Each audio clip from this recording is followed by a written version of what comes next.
All right, so chapter 1, we got down to verse 27. I want to review just a quick minute here and go back to verse 26 or so. But this idea of the church struggling with different divisions, and they were going through a lot of ups and downs, as we know.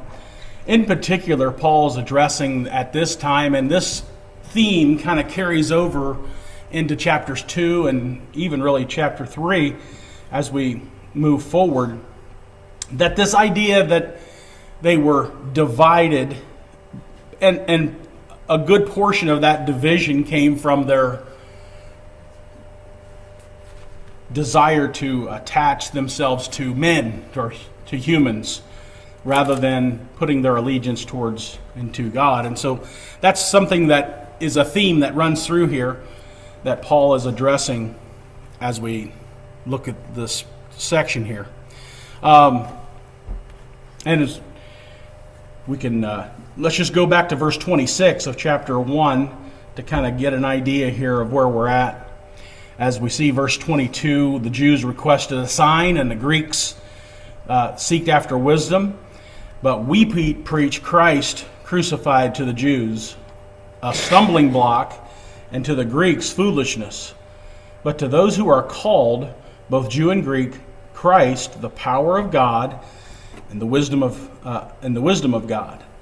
So he's laying out here for us that this idea that to the Jews, they struggled with this concept of Christ and the church because of their traditions, and they wanted to see some physical signs, and they wanted to see some physical things that they could, tangible things that they could notice. And the Greeks were all about the wisdom and the philosophies of men and things like that. And so there's going to be a struggle if you're unwilling to forego some of those previous beliefs. You're going to have a problem when you come to Christ. You're going to have a problem when you come to the church and what Jesus has said, because it doesn't align with what I think. So that struggle was what they were struggling with. We struggle with it today. Not a whole lot of difference, is there? We still struggle with the same sort of a thing. Wanted to look at here verse 25 and 26 here before we jump into our booklet. Verse 25 says, because the foolishness of God is wiser than men, and the weakness of God is stronger than men. So Paul is trying to paint a picture here and try to set a parallel, a contrast between what man knows and what we know versus what God does and God knows. Verse 26, for you see your calling, brethren, that not many wise according to the flesh, not many mighty, and not many noble are called. What does he mean by that? Yes, ma'am. God just wants the common person, just the common average person. You do not have to be anything special to be cherished by God. Absolutely. 100% right. How does that fit? How does that apply to us today? Does that apply to us today? Sure does. Are there many of our day? In other words, when you look at the time we live in today, are there and we see the wise of our day? Are most of those godly fearing people? Generally speaking, they're not. Now, there are some. There are a few. But in a general sense, they are not. And I think that speaks to what he's saying here, that it's going to happen. Yes, Marty? They have worldly wisdom.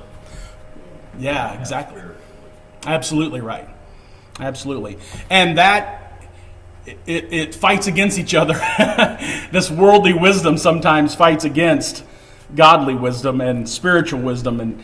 And that's what Paul's addressing here with these folks, the division. Yes, Jim?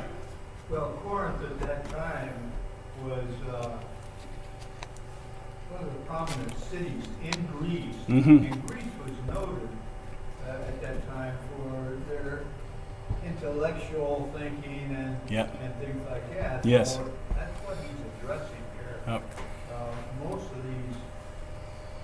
of these Christians didn't have the Jewish background, and they had very little knowledge of God prior to Yeah. coming there and preaching to them. Right. So, Right.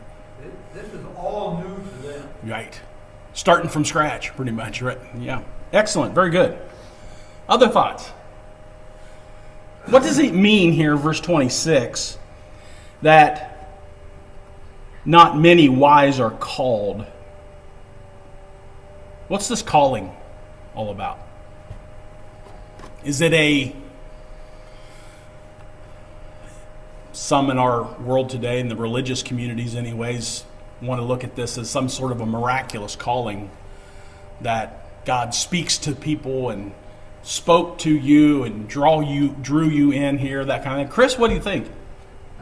I think it's referring to the call of the gospel. Absolutely. Does the gospel reach your heart? Yeah. Do you believe what the gospel is teaching? Right. That's way more important. Yep. Absolutely. How does the gospel call anybody? Have you been called by the gospel? Absolutely. That's the only way it can work. And so then we talk more about, and he'll talk more about the Spirit and things like that, and I think that's what he's referring to in some of these things. But we'll talk about that more as we carry on. But there should be a calling on us when we read God's Word. When we read His Word, there should be a drawing us toward that, bringing us to an understanding of what we need to do. And once we get that understanding, then we're drawn to that. But it's not necessarily from any man's wisdom. Yes, Logan? Well, even before, or especially folks that would be more like what we see here in Corinth, Yeah. who don't have much of a background in knowledge of the true God. Yeah.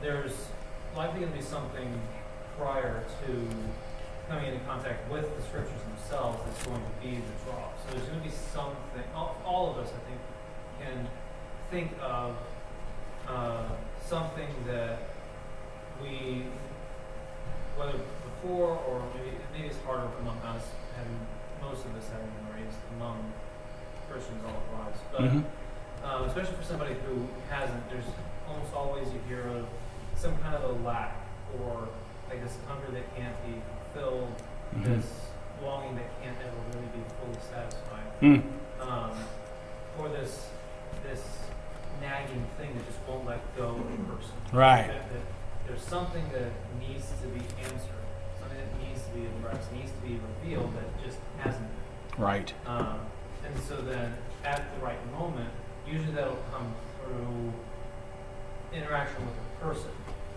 So the person who is living out their lives according to the Word, and who is able to weave the Word into what they say to do, without necessarily explicitly referencing book, chapter, verse, is going to be that initial draw of the person. So God works through a lot of different ways to draw people to Himself.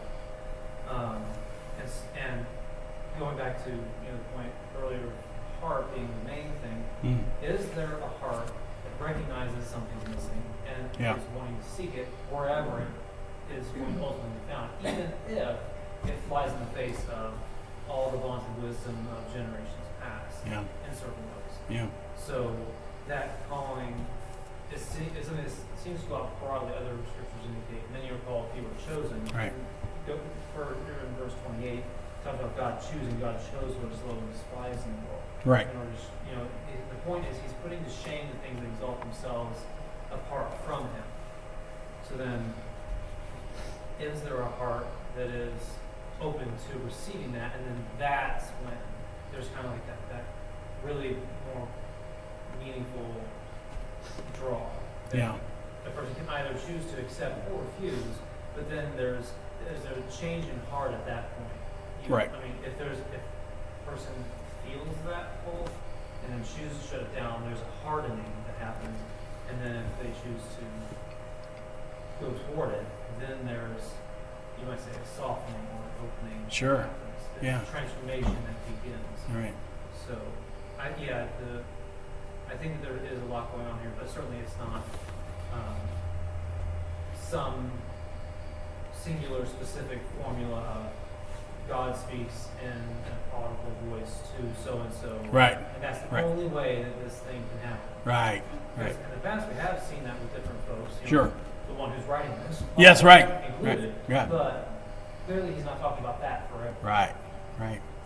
Excellent. Good thoughts. Other thoughts on this? It's good discussion. Why do you suppose some of these questions aren't in your booklet, I realize, so I'm just kind of shooting from the hip with some of these, but why do you suppose that many wise, according to the flesh, and the noble, and the mighty don't get it?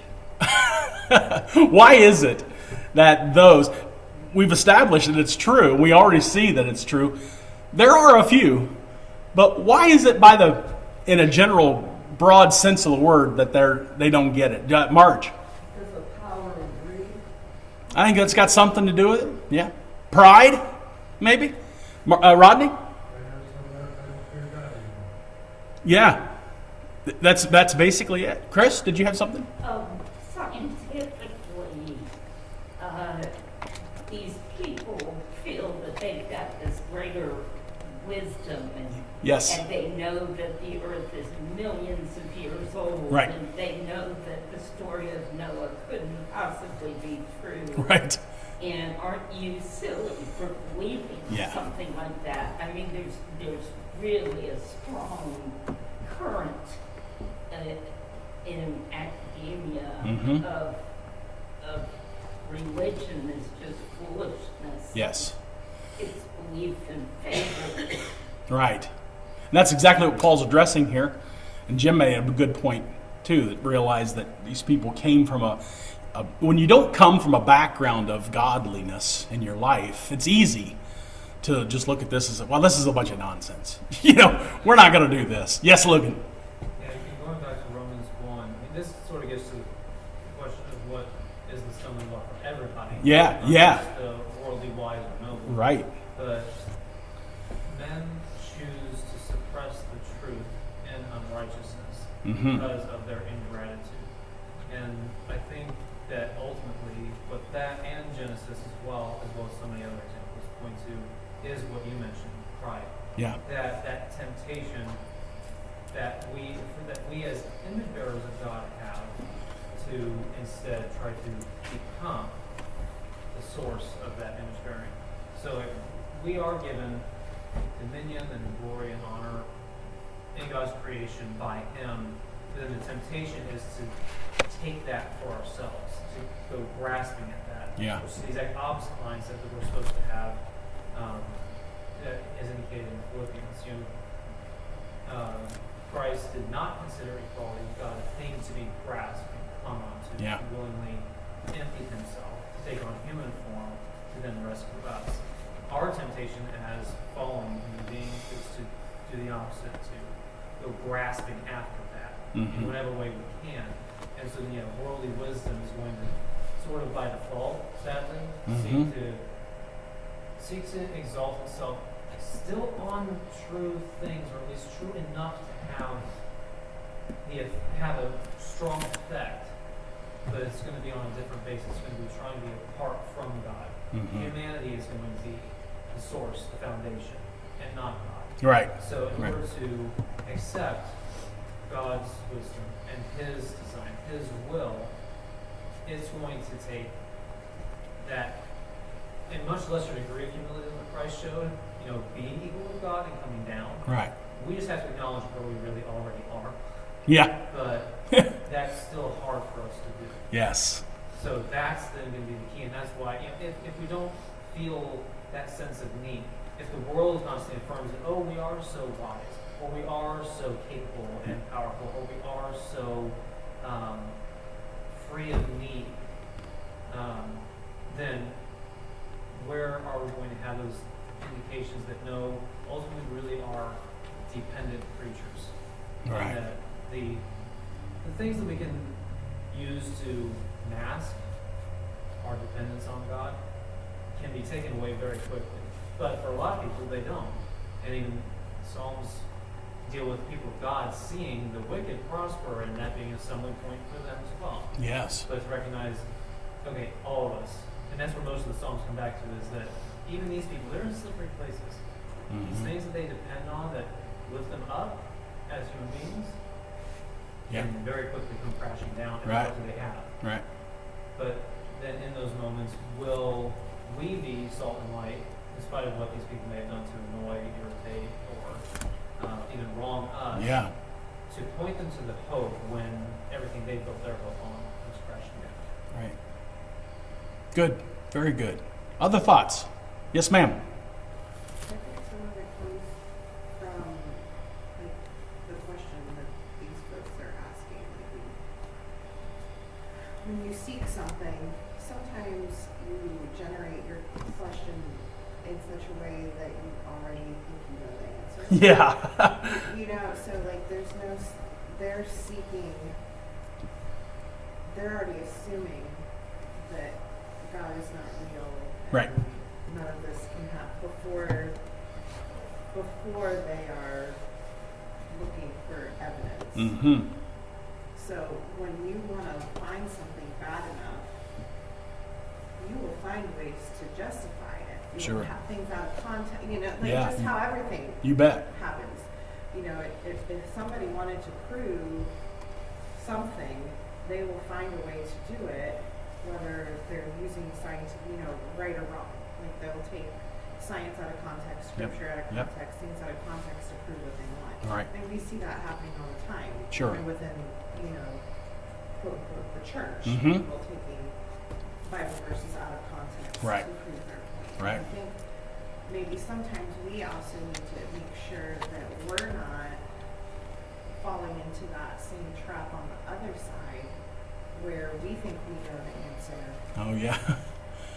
Yeah. You know, I think if you come at it from what is the question and an open mind, that is the truest place to come at anything from, regardless of what side you're on. Yeah. But it's difficult to come at things from an open mind. Yeah. Because people want to, I think in terms of like academia and stuff like that, the hardest part is acknowledging, like especially in certain fields, is one's own insignificance. Mm-hmm. If you prove that God has created this infinite universe and that we have nothing to do with it, you're in essence, I'm nothing. Mm-hmm. Not that you're not, like, I don't mean Mhm. to come across that way, but like, nothing that you've done is of your own fruition, and Right. people, that's difficult for some people to swallow. Yes. That my ability to think, discern, my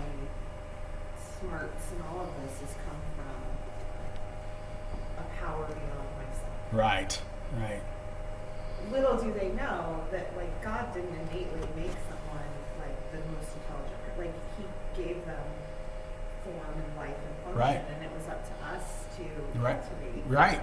that. Right. But they don't see that. Right. And I think that I just think even sometimes in the church, like we're really quick to come down hard on the scientists and the things when they're looking. Yeah. Yep. How many times do we just decide we're right, and Right. the reason is because I said so, or because Uncle Darren told me Right. that this Right. was what it like we're guilty of the same thing on Yeah. the other side by not Yep. not really knowing why Yes. we believe something. We're just assuming what we believe Yes. is always like we question, like they question. I Right. mean, not that I want people to question to that extent, but like that idea Right.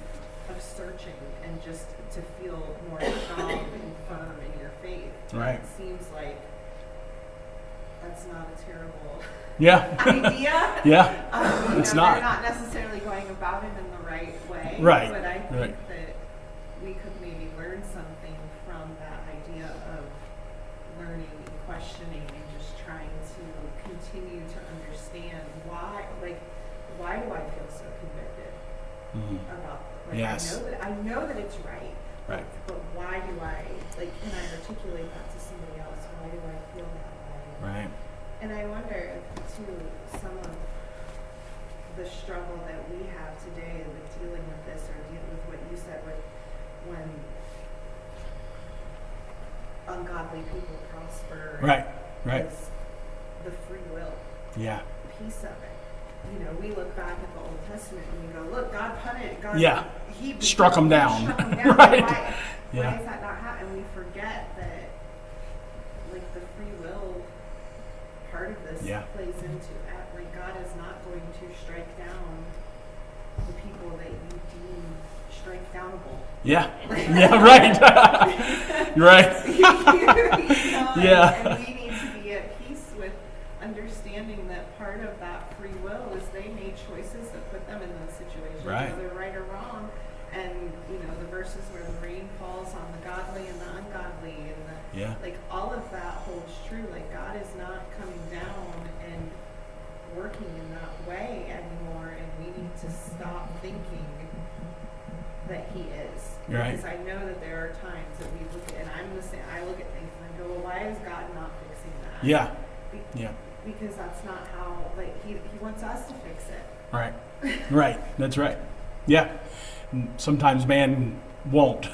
I think about Nevin. He's not here right now, of course, but I think about some of the things he said through our classes, and it kind of revolves around this concept of humility, you know, and that is, he is exactly right. And that is something that sometimes, to your point, Amanda, that we lose that humility.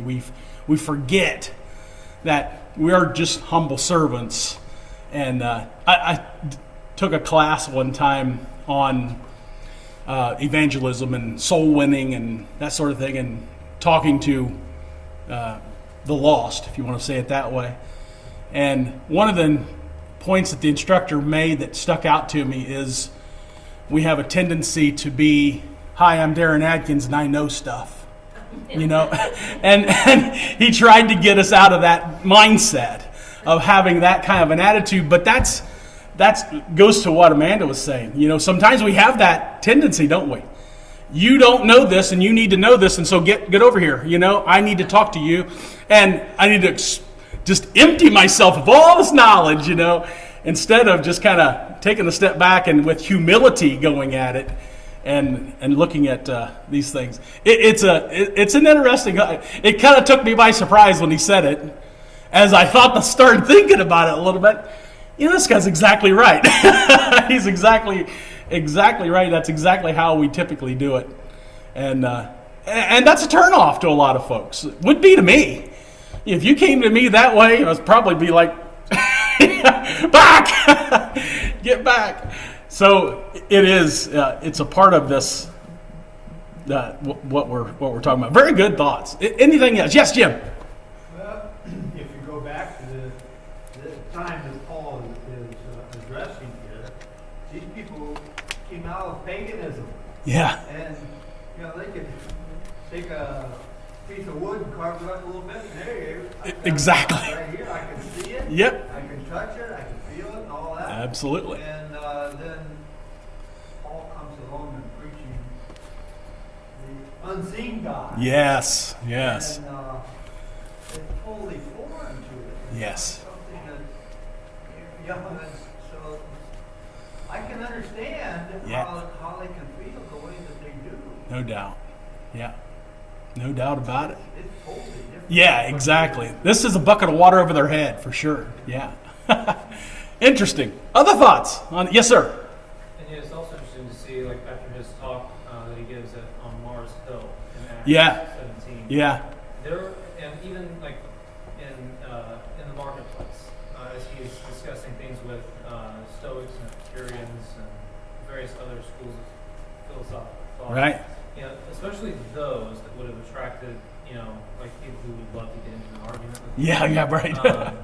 They didn't really hold to the paganistic practices being the ultimate reality. They were actually getting closer in their line of thought. Like, no, there has to be something behind these. These things are Because of the unknown God, you mean? That they set up? That's an indication of it. Yeah, yeah. But then also, like, Platonic thought, as in, like, from Plato, Platonic. Okay. it was starting to hint at there's got to be something in ultimate form, the truest form of Yeah. these things. So they were grasping at it, but again, they didn't have the pieces they needed. And so even that, you can see God working at various places in Scripture. He's at work in different nations, but he's working to like get people to the point where there are going to be hearts to hear. Yeah. See, like, I mean, he had that in preparation for the Jews as well. It was leading up to John the Baptist, and John the Baptist was to make ready a people prepared, and he was working in these other areas as well. And then so you see in the marketplace, in the Areopagus, there are some who are intrigued and are drawn closer. They want to hear him again on these things. Right. And there are others that shut down. Yeah, right. Excellent. Other thoughts on this? Yes, ma'am. I just have a question, and it might be something I'm completely off base with. When we hear these things with like people in their biggest thing is they can't see or touch or Yes. feel God or, Yes. or see Him. I've always struggled with even that concept because I don't know, in my own way, like I think we can. Like I might be off, but like in my flowers, I see Yeah, I see. in that. I see what you mean. I see God in other people. I see God in Yeah. the way that the rain comes, and you know, like even what we experience, the weather. You know, all of a sudden it cools. Yeah. Like I see God in. Yeah. Like to me, He's not without form to me, Right. and I don't know if that's completely off base in that, and that No. but like when the trees change or the snow falls, Yeah. or you know we Yeah. experience our seasons, or we see someone doing something good for someone else, or you Right. see the good people. Like I don't know. In my head, I'm like, that's how I see Him. Yeah. And that Yeah. helps to me make it more real because I do see Him in the flowers that Yeah. grow in those cycles. And, Yeah. you know, when you see the corn start growing up and you know that God created and did that, like it's hard to not see.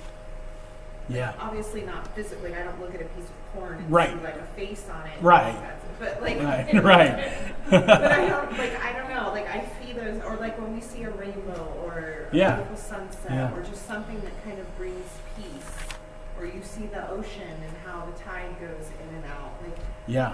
I think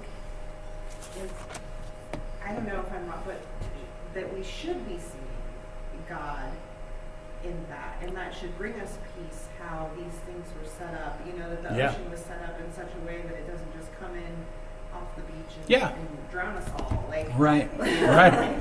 like Yeah. the cycles of the moon or whatever cause the tide to do it. Like I don't know. I think of that is when they say like He's unseen. Yep. To me, he's not. Like I see Him everywhere. Right. Yeah, excellent. That goes back to a little bit what Logan was saying earlier. In Romans chapter 1 talks about the invisible attributes of God are clearly seen. And I think that's partly of what you're talking about. Chris, did you have something you wanted to add? I just think Amanda's right where she should be. Yeah. God has always given us evidence.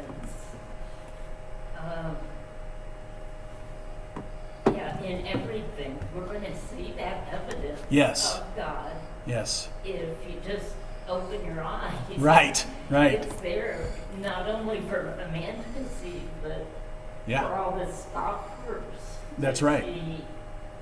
That's exactly right. Melanie. That's really the difference between a biblical worldview and non-biblical worldview. Right. You see things differently. True. Because there are a lot of people that can take all those things that Amanda just talked about Yeah. and explain them from the point of view of science. Yes. Yes. You're right. You're exactly right. So it does come from a perspective, and which goes back to what Logan was talking about earlier about your heart.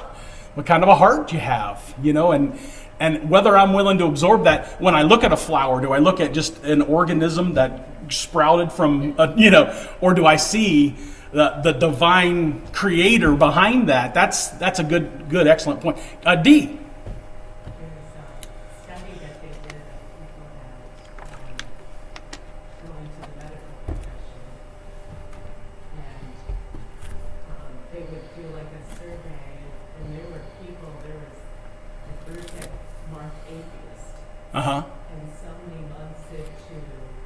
going into the medical field, they could no longer market. Oh, really? Whether Interesting. Whether they would practice their faith, they could not deny Yeah. that there was a God after working in the medical field and understanding how the human body works. And that Yeah. now that didn't mean that they acted on that faith, but they could Right. no longer mark babies. Yeah. And Interesting. I think it was like between 3 to 6 months. But it was just an interesting study that they did, that they noted that was a change that happened because of the evidence Yeah. and everything. Yeah. We sing a song, "This Is My Father's World." Yes. And that was written by a man. I was at a class that was discussing the origins of different things that we sing. Okay. And that was written by a man that I think he lived up near the Michigan area or something. And he would walk from his house to where he worked at the church. And as he walked every day up through there, he saw so much of God's beauty Mm. in nature Mhm. and creation that he started to write down the poetry Yeah. that we sing to that song. He could not, he was a young man, but he just was like, there's so much evidence of that. And when we sing that song now, I think about that. Yeah. I think about like him walking through the world and looking around and seeing what Amanda was talking about there, seeing the evidence of God's creation and glory and obvious presence Yeah. in this world. And Mhm. that it definitely, it's like a reinforcement of your faith when you sing that. Right. And then you read passages that Yeah. Excellent. Really neat. Was that all just an accident? You know, you like what you're saying. It couldn't have been. God, I think, had that as a plan. Jim, did you have something? Yeah, David addressed that clear back in Psalms chapter 19, Uh-huh. where he said that the heavens declare the glory of God, Yes. and the firmament shows his handiwork. Yeah, absolutely. And if we observe the things around us, we're going to see God in just all kinds of things Yeah. in nature. That is neat. But after we get past that, then we have to turn to his word and Yes. learn what he really wants us to do. Absolutely. We can see him in all the things of nature, Yeah. but it doesn't really tell us how he wants us to live our lives and conduct ourselves. Right. Right. That is revealed to us through his word. Excellent. Logan. Yeah, and building off that a little bit, because there's also, in the pagan world, they would actually say much the same thing. You know, they see the divine in all these things, like these things are the divine. I see. So what we really see is, like Chris said, evidences of God. We see his works, we see the echoes of his works. But also being in a fallen world, some of the things that we see in nature are not beautiful, Yeah. are not Yeah. wonderful, are Right. not quite shocking and horrendous at times. So we see that distinction, and then in seeking to know the one behind this, that's where then the word helps to illuminate who this being really is. Mm. And so along those lines as well, if in a world that is fallen, we still see things that move us so deeply Mm-hmm. and meaningfully that point to him, that illustrate his good attributes, his undeniable invisible attributes in ways that are available to our senses. Right. And think about just how much more wonderful, glorious, inexpressibly moving and transformative it will be to actually see him face to face. Yeah. All veils removed. Right. To truly behold him as he is. Yeah. Good thought. Appreciate that. Anybody else? Well, that's a 45-minute introduction. So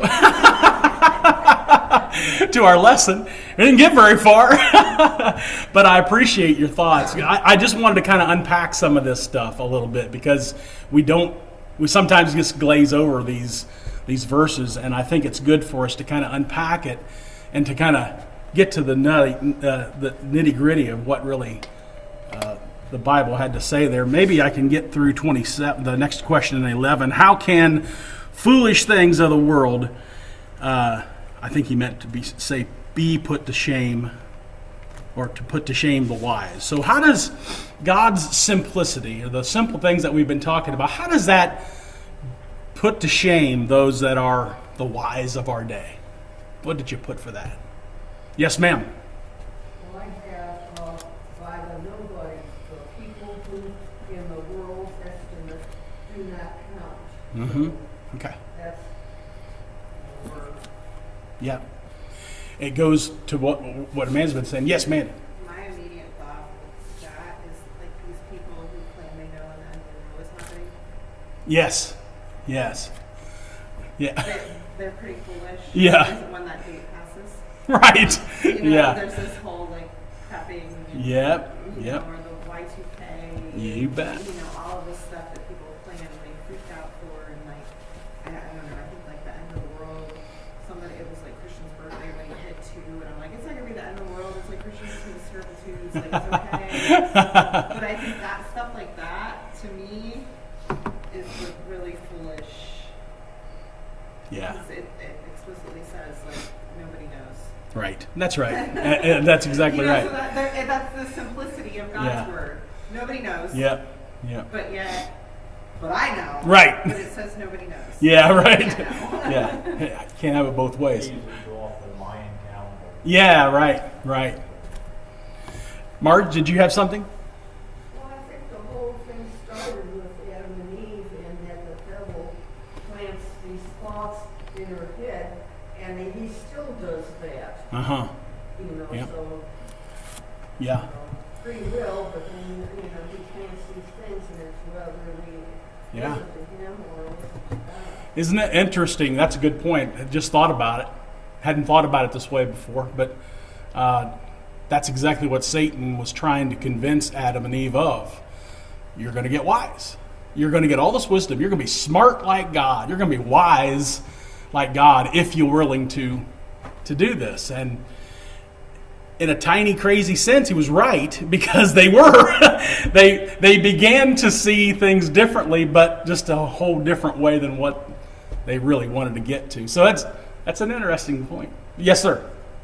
Yeah, also, I think there are a lot of examples that come to mind of how he has done this Yeah. throughout history. And the first thing that comes to mind with this is when the apostles are standing before the Sanhedrin. And what's revealed to us as their inner thought? They are astounded because they realize that these are unlearned men. Yeah, yeah, yeah, And yet they have this boldness and this clarity in what they're presenting. yeah. Then makes think as well as somebody saying before the Sanhedrin, Stephen, he lays out their whole history Yep. so exactly, succinctly, and beautifully that they're all stunned to silence. Then he levels the boom on them. Yeah. And hits the mark so hard that they just go Right. 180. Right. But in even what he's pointing to, he's pointing with most of his emphasis to Moses. I mean, what greater example of using the weak and despised of the world to shame the strong? Egypt was at its height of power, Right. and all of its divine Mm-hmm. structure that it had built up Sure. in idolatry, then to take an outcast who had been in exile for 40 years, who had fled because he had a death sentence on him, then somebody who's coming back and had to be like dragged back, and then you had a group of slaves who they had next to no motivation whatsoever. Like initially they were like, oh, deliverance, and then as soon as Mm-hmm. the deliverance was immediate and something got worse, then it's like, oh, forget it, just leave us, go away. Right. Right. There was no strength whatsoever among all that activity to oppose Egypt, and yet Egypt was brought to its knees. Yeah. Yeah. By God through Right. these people, and then that example ricocheted all over the rest of the world at the time of just who this God is. Right. Excellent. Other thoughts? Well, this might be a good place to stop. We got one question in. So we're really moving. So we'll pick up then on, we'll try to finish chapter 1. Then next week we'll go to question 12 in your booklet if you're following in that. What a good class. Thank you for your participation. and your wisdom with some of these things. I appreciate your thoughts.